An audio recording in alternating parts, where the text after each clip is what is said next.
Assalamualaikum warahmatullahi wabarakatuh. Nabi Ibrahim lahir dan tumbuh di masa jahiliyah, di mana pada masa itu, Raja Namrus dan umatnya menyembah berhala sebagai Tuhannya. Nabi Ibrahim diutus oleh Allah untuk menyebarkan agama Islam dan berdakwah pada kaum Kaldan yang dipimpin oleh Raja Namrud yang terkenal sangat angkuh.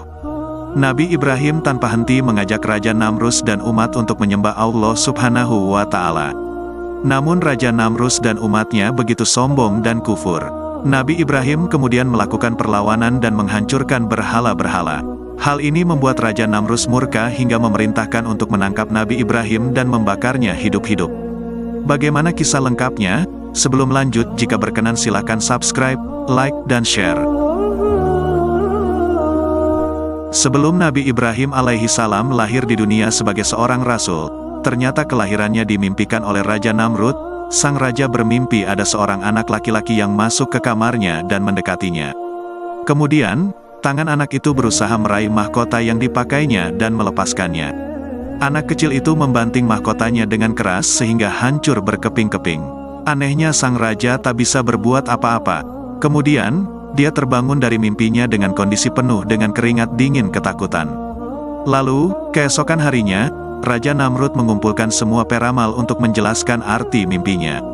Ada salah satu peramal yang mengatakan bahwa mimpi tersebut suatu pertanda kehancuran Raja Namrud. Akan ada seorang anak laki-laki yang lahir yang akan mampu melenyapkan kekuasaan sang raja. Akhirnya sang Raja Namrud memerintahkan untuk mengumpulkan semua wanita yang sedang hamil. Maka semua wanita hamil di wilayah tersebut dikumpulkan dan ditahan dalam suatu tempat. Bila di antara mereka melahirkan bayi laki-laki, maka anak itu langsung disembelih. Atas kuasa dan kehendak Allah, maka tak ada satupun yang mengetahui kehamilan dari ibunda Nabi Ibrahim alaihi salam. Saat sang ibu merasakan sakit menjelang kelahiran, maka ia melarikan diri menuju sebuah gua dan melahirkan di dalam gua.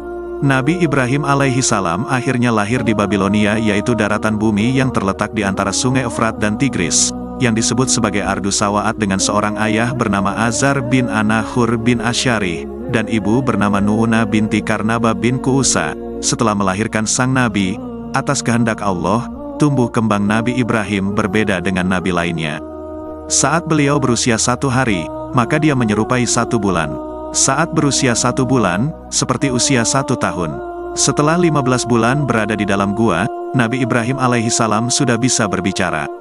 Kemudian, dia berbicara pada ibunya untuk segera mengeluarkannya dari dalam gua karena ingin melihat suasana di luar gua. Ibunda Nabi mengeluarkan Nabi setelah Isya.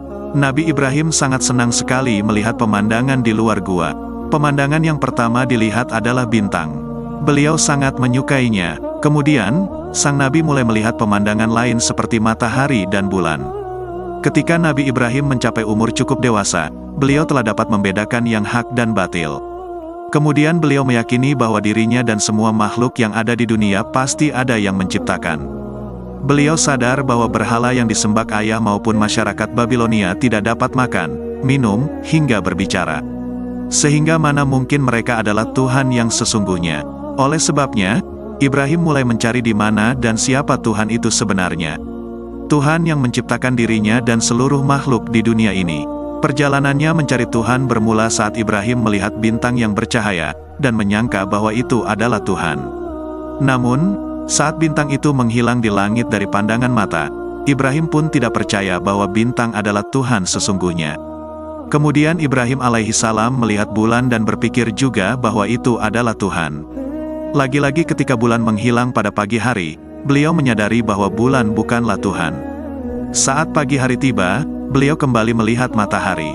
Ibrahim alaihi salam berpikir pula bahwa matahari adalah Tuhan karena lebih besar dari bintang dan bulan.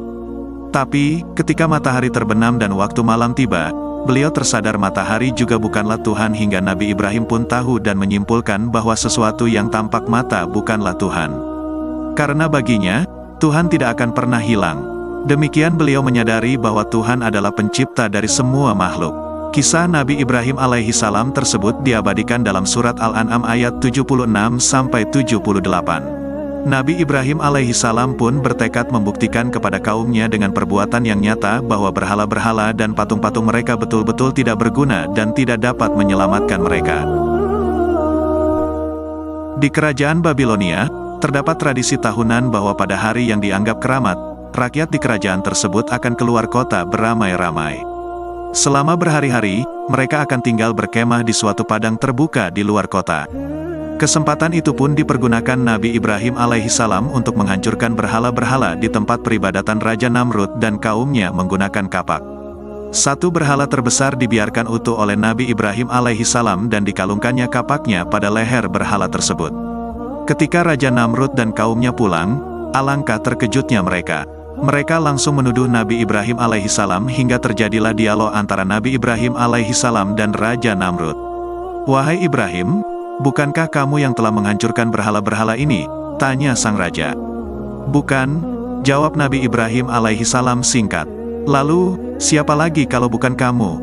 Tidakkah kamu berada di sini ketika kami pergi, dan tidakkah kamu amat membenci sesembahan kami?" ujar Raja Namrud. "Tetapi aku tidak menghancurkan berhala-berhala itu. Barangkali berhala besar itulah yang melakukannya. Tidakkah kapak di lehernya membuktikan perbuatannya?" jawab Nabi Ibrahim alaihissalam. "Mana mungkin berhala dapat berbuat seperti itu?" bantah Raja Namrud. "Kalau begitu, mengapa engkau sembah berhala yang tidak dapat berbuat apa-apa?" pungkas Nabi Ibrahim alaihissalam. Mendengar jawaban Nabi Ibrahim alaihissalam tersebut, Raja Namrud menjadi murka sehingga memutuskan untuk membakar Nabi Ibrahim hidup-hidup. Nabi Ibrahim dilemparkan ke bara api yang sangat besar. Allah melindungi hamba dan utusannya itu dengan menjadikan api itu menjadi dingin. Nabi Ibrahim pun selamat dari kobaran api yang dibuat oleh Raja Namrud dan pengikutnya.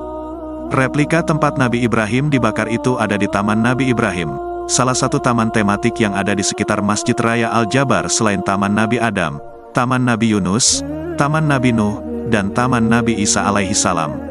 Dalam buku Akidah Akhlak karya Harjan Syuhada dan Fida Abdillah disebutkan, pengikut Raja Namrud kala itu bekerja sama mengumpulkan kayu bakar dari berbagai tempat dan membakarnya dari dalam lubang besar. Setelah api tampak membumbung tinggi, Nabi Ibrahim dilemparkan ke dalamnya dan ditempatkan di tengah-tengah tumpukan kayu. Raja Namrud beserta kaumnya yang menyaksikan tertawa terbahak-bahak.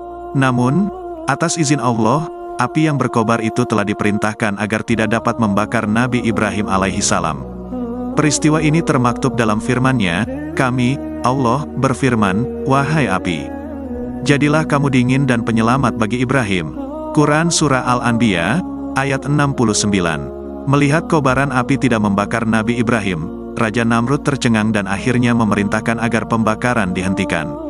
Nabi Ibrahim dibebaskan. Setelah dibebaskan, Nabi Ibrahim alaihissalam berkata, "Dalam pengalamanku, tidak ada hari-hari yang penuh nikmat melebihi apa yang aku rasakan selama di dalam api itu." Menurut hadits riwayat oleh Abu Ya'la, dari Abu Hurairah, Rasulullah menceritakan bahwa ketika Nabi Ibrahim akan dilemparkan ke tengah api yang berkobar itu, ia berdoa, "Allah, Engkau esa di langit dan aku sendirian di bumi. Tiada seorang pun yang taat kepadamu selain aku. Bagiku cukuplah Allah sebaik-baik tempat berserah diri."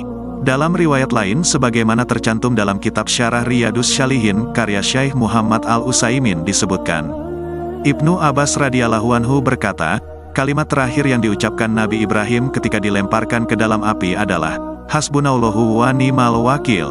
Cukuplah Allah menjadi penolong bagiku, Allah adalah sebaik-baik pelindung. Doa yang dilafalkan Nabi Ibrahim tersebut juga terdapat dalam Quran Surah Ali Imran ayat 173. Yaitu, orang-orang yang mentaati Allah dan Rasul, yang kepada mereka ada orang-orang yang mengatakan, "Sesungguhnya manusia telah mengumpulkan pasukan untuk menyerang kamu.